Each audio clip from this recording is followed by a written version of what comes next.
Hi, Lon Schiffbauer.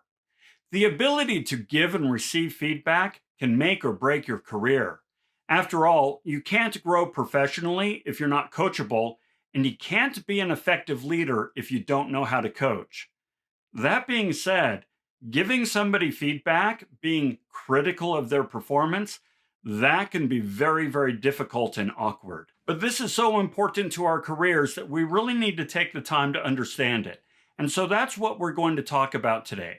I'm going to give you the 7 steps you need to provide critical feedback in a positive, constructive way. What about you? Do you like providing feedback, or is it something you try to avoid?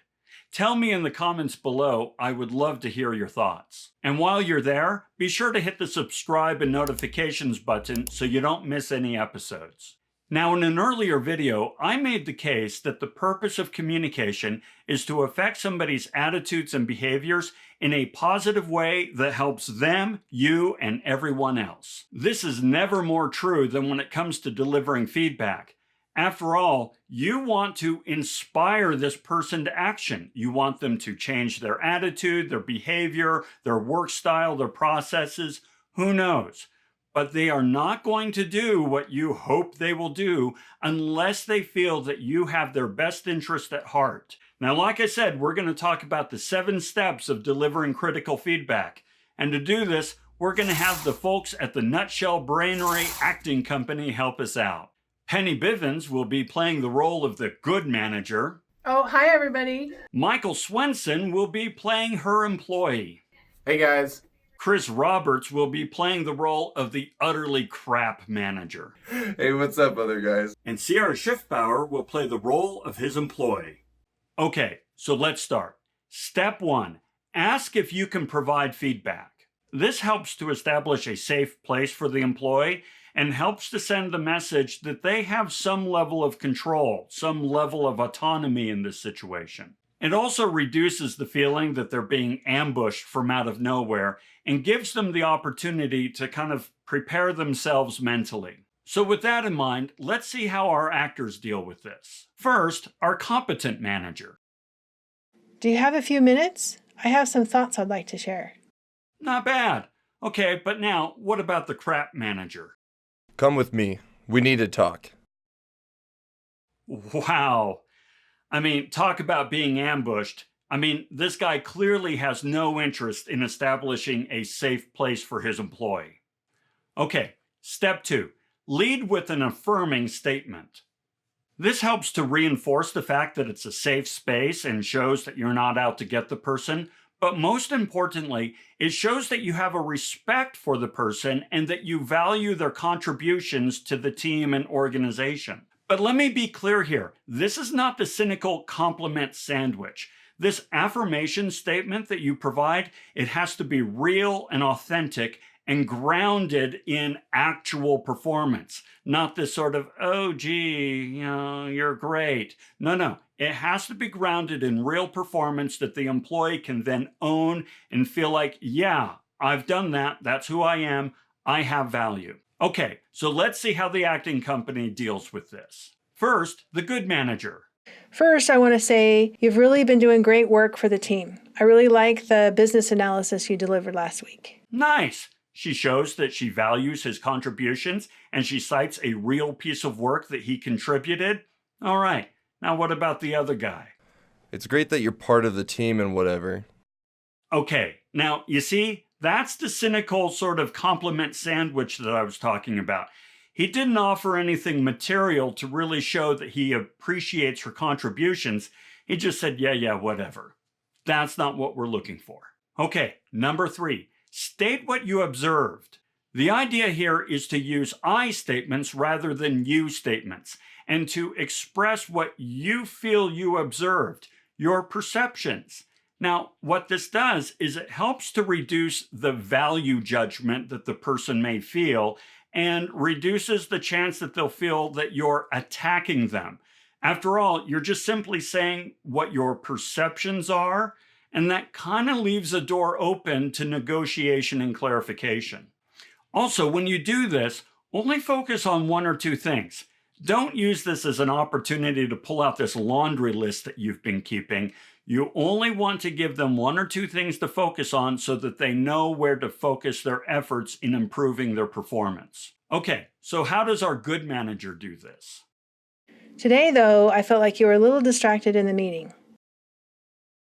Pretty good, right? I mean, she states what she perceived. She's not saying this is absolutely what happened and judgment has thus been rendered. She's just kind of saying what she observed. All right, then what about our bad manager? It was clear to me that you weren't paying attention today in the meeting. See, this is what I'm talking about. He's not saying, hey, this is what I'm kind of thinking is happening. He has already rendered judgment. The decision's been made. He's the executioner and he's here to do his job. No, that's not what we're looking for. Okay, number 4, explain the impact. What we want to do here is really kind of express to the person to whom we're providing the feedback the effect of their behavior, or at least what we perceived as their behavior. It reiterates the fact that this is a perception and that we are here to talk about it and that it's not an absolute judgment, but it does say that their performance has consequences. Okay, so back to the acting company. Let's see how our good manager deals with this. Today, though, I felt like you were a little distracted in the meeting. And I have to say, it made me feel a little disrespected. Not bad. She kind of opens herself up a little bit and makes herself a little vulnerable, sharing her own feelings and how she felt because of the performance of her employee. Now, I would like to pause here and tell you a story. One time when Penny Bivens was my manager, she gave me this feedback that was really difficult for me to kind of digest. And one thing that she said that really stuck with me is she said, listen, last year when I was giving you your performance review, you were amazing. And I know you were going through a lot of tough things in your life at the time. And yet you were just there. And I thought to myself, this guy is unflappable. She used the word unflappable, and that really affected me because that's how I like to perceive myself. But then she went on and said, but this year, your performance has not been what I expected and what I know you can do. And I was really disappointed. Well, guys, that cut me to the quick because I really respect Penny. I really admire her. And there's very little I'm not willing to do to impress her with my performance. So when I knew that I had at one time impressed her and then I lost that really hurt. And that made me really evaluate my performance in her organization. So with that story, let's go ahead and see how our cruddy manager deals with this. It was clear to me that you weren't paying attention today in the meeting. Simply put, you were disrespectful and rude. Yeah, pretty much what you'd expect from this guy, right? He's not sharing anything. He's already rendered judgment, and he's just there to make that person feel awful. Yeah, not good. Okay, number 5, pause and ask for the person's thoughts. We want to give the person an opportunity to express themselves. After all, what we've shared is our perception and the effect of that perception, the effect it had on us. However, what we're willing to look at is the possibility that we're not getting something quite right. And so we want to have a dialogue. Remember, communication is not a monologue, it's a dialogue. And so we want to have a discussion of our expectations and their performance and what we can do to make sure that the two come together. Now remember, they haven't had the same opportunity to prepare emotionally for this. After all, we've been kind of letting it simmer in our heads and we've been preparing how we were going to roll out this feedback to the person.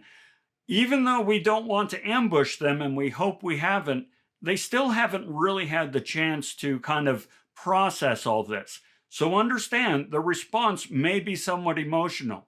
Nevertheless, if we've done this correctly, they will be willing to enter into that dialogue. Okay, so let's go back to the play. How does our good manager do this? But I'd really like to hear your thoughts. Am I off base here? Nice, yes. She's opening the door and saying, let's talk about this. I may be wrong. Help me understand. All right, what about the other guy? So, what's the deal? Wow, this is not an invitation for discussion. It's practically a dare. This is awful. And yet, let's face it, folks, you've seen this before. That's why we're going over this. All right, number 6, offer meaningful suggestions. Now, there's something that I used to tell my employees. If you come and complain, fine, whatever, get it off your chest, but odds are I'm not listening. However, if you come and complain and then offer suggestions, you've got my attention. Let's talk. It's the same thing when we're providing feedback. If we're just going to dump on the person and then offer nothing in terms of how to remedy the performance, we are not helping. However, if we then come and say, here are some things you may consider and offer them a path to improving their performance, now we've got a discussion going on. Okay, so let's see how our managers handle this. But I'd really like to hear your thoughts. Am I off base here?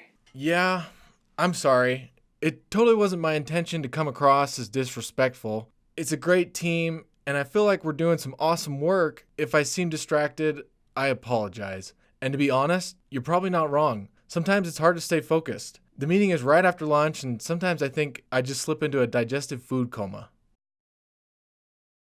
Thanks for that. You might try bringing a notepad to the meeting and jot down notes, ideas, and questions as they come up. Good, nice. But what about the other guy? So, what's the deal? What's the deal? You schedule a meeting right after lunch and the thing derails before it even starts. I don't even know why I'm there. It's a total waste of my time. Okay, well, whatever. I expect you to be present and awake from now on. Oh, wow, yeah. I'm sure this employee is totally inspired now. Finally, number 7, acknowledge the person when they follow through. After all, we've just provided feedback along with some suggestions, and so if they follow through, we should recognize them for this. We put them in kind of this awkward position, an uncomfortable position of receiving critical feedback, and yet they embraced what we had to say and they took action on it. We totally need to acknowledge their efforts. So with this in mind, let's go back to our acting company. Hey, I saw you taking notes in the meeting. That's cool. Do you have some feedback for me? Cool, nice, all right. What about number 2? Well, look who decided to join us today. There goes the next VP of HR. And so there are the 7 steps.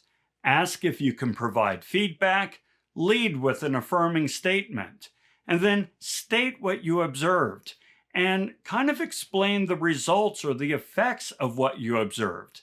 Pause and let them share their ideas. Offer meaningful suggestions, and then recognize them for following up on your suggestions.